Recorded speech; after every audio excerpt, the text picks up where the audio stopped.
Marcos. Naalala mo? Nagpadala ka sa akin ng video?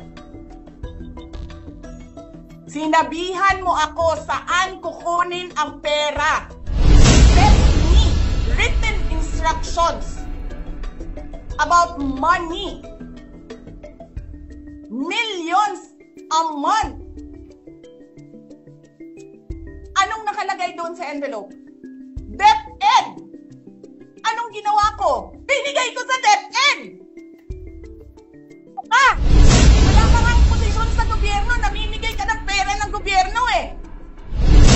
Sasabihin nyo sa mga tao, nakaw yan, confidential funds yan. Niwala nga kayong isang proof na confidential funds yan. Naniwala lang kayo sa isang babae na ang pangalan ay Gloria Mercado na nagsabing confidential funds yan, na hindi nyo nga nilabas, na wala pang confidential funds, meron ng white envelope.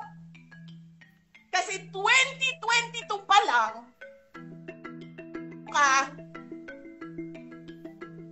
may utos na ng pera sa DepEd.